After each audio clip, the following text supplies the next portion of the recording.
Please welcome to the stage, Erin Barker.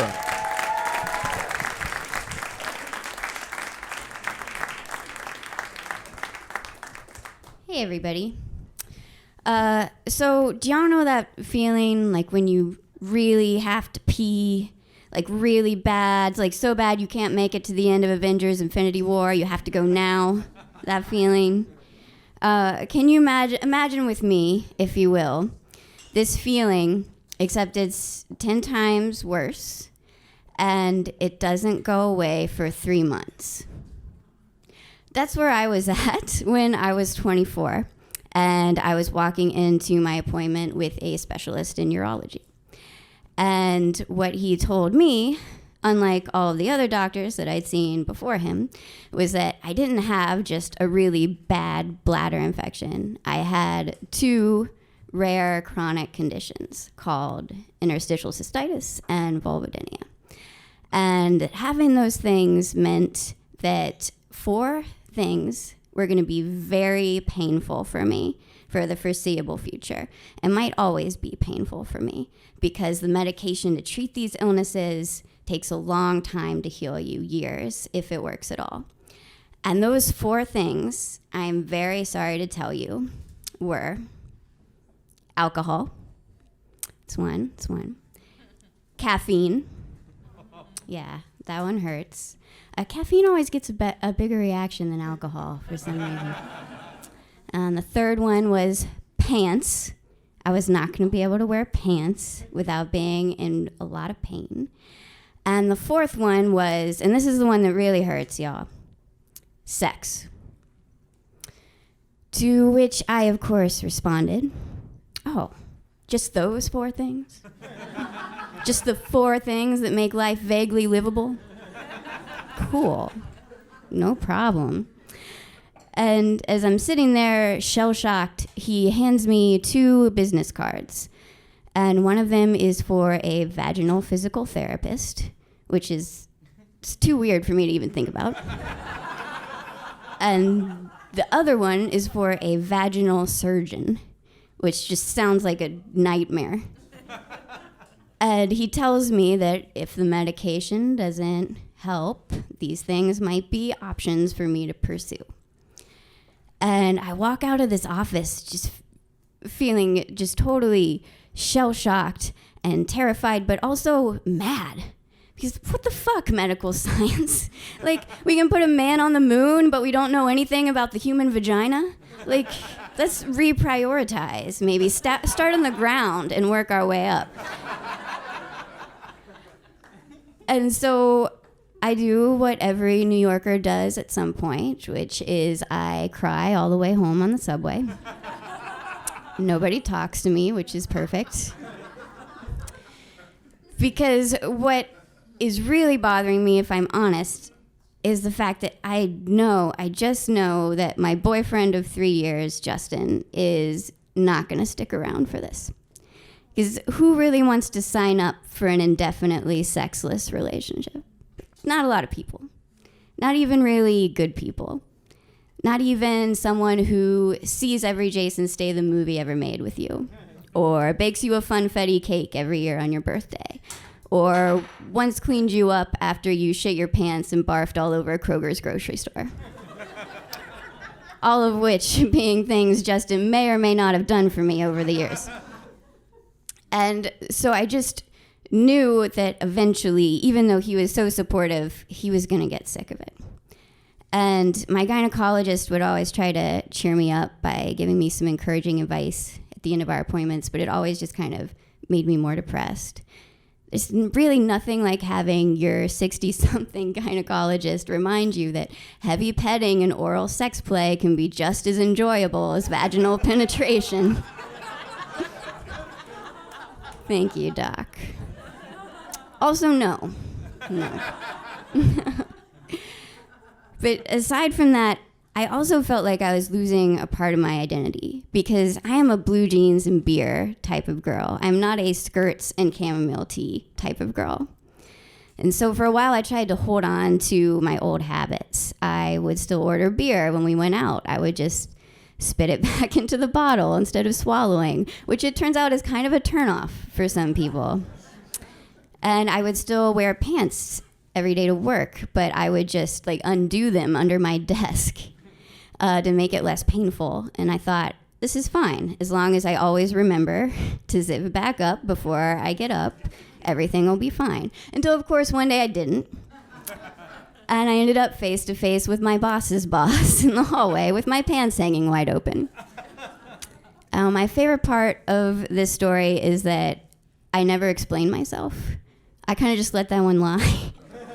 I'm like, not worth explaining.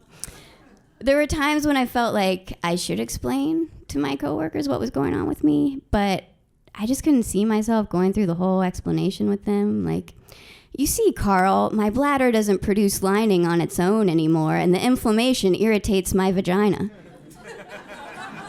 This doesn't feel like a professional conversation. But after the pants incident, I thought, maybe try wearing dresses. See how it goes. So I wore to work one of 2 dresses that I owned that my mother had bought for me. And I just felt like I was wearing a costume the whole day. I felt like I couldn't be myself. I felt like people were responding to me in a way where I was like this lady or something. And I just was so unhappy all day. And so by the time I left work and I was walking to the subway, I was in a terrible mood. And I'm walking and this guy walks by me and he goes, "Hey, where are you going?" And in this situation where I would just normally laugh it off or keep walking, I'm just so sick of being responded to like a lady that I turn to him and I go, "Fuck you," and I storm off. Yeah, right? Yeah. But he comes after me. And I'm thinking, wait, what is happening? I thought I had brought closure to this exchange. But he says, "Erin, it's Dan from class. I'm really sorry. I didn't mean to freak you out." I realized it was my friend Dan. He got in a haircut, and I didn't recognize him. I thought he was saying, "Hey, where are you going?" But actually, he was just saying, "Hey, where are you going?" So at this point, I realize I'm on a downward mental spiral, and maybe it's time to make some changes.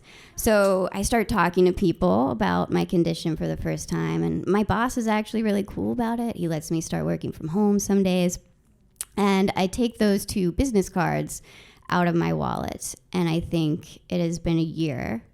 Maybe I need to call one of these numbers. But here's the thing. I have Googled vaginal physical therapy. And I have Googled vaginal surgery. First of all, never do that. You will never be glad that you did. Second of all, reviews are mixed. And third, this might just be a weird thing about me, but I have kind of a phobia about sharp objects around my vagina. I don't know. Sue me. So I decide I can't think about vaginal surgery yet. It's not time for that yet. But I do call and make an appointment with a vaginal physical therapist.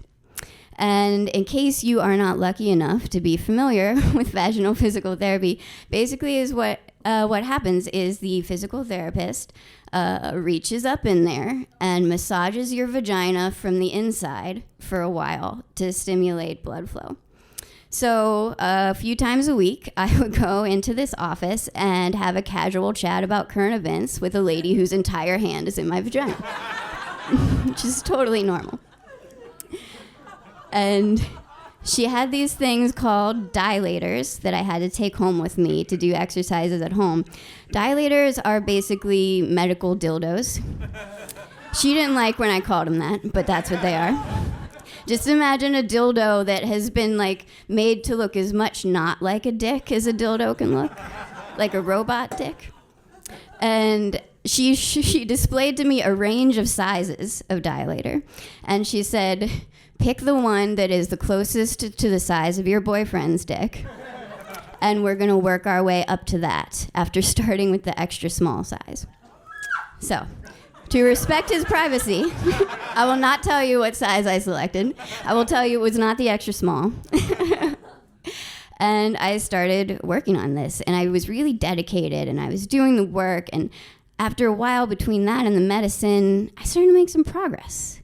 I could have a glass of wine. I could occasionally have a cup of coffee. I could wear pants. Do I amaze you? But the thing is, I never graduated past the extra small dilator. Sex still wasn't happening. And it felt like I was hitting a plateau. I wasn't making any more progress.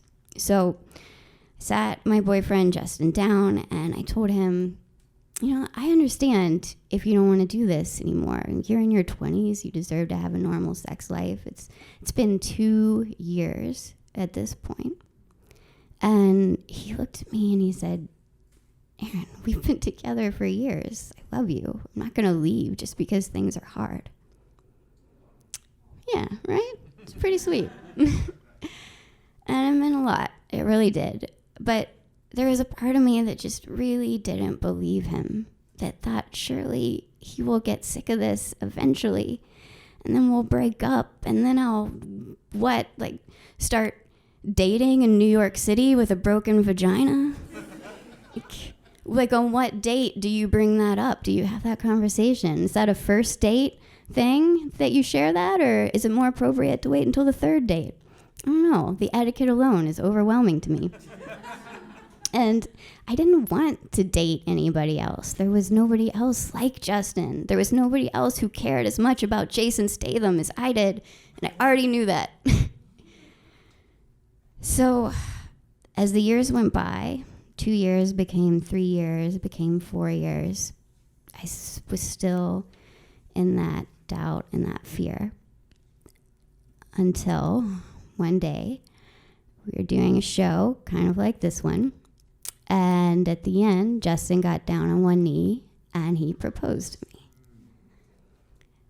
And I thought, wow, how real must this be if he's willing to commit to me for the rest of his life, even with everything. And I decided that I wanted to match his sacrifice with my sacrifice. So I got out that business card and I made an appointment with the vaginal surgeon. I went in for that appointment and I meant business. I filled out those forms, where you rank your pain from 1 to 10. I circled 10 on every single one because I was fucking serious. Took me back and he examined me and he told me that I was not a candidate for vaginal surgery. And I was crushed because this was the last hope. There were no more business cards in my wallet after this. This was the only thing that I knew to do. But then he told me that I was a candidate for a newer, more experimental procedure. And that's how I ended up paying $5,000 to have a shit ton of Botox injected into my vagina. That's right. My vagina is super wrinkle-free. Looks like Billy Crystal's face down there. Like that image. But here's the thing. It worked. Thank you. That's right. Thanks to the magical powers of Botox, I now have a fully functioning vagina. Thank you. Thank you.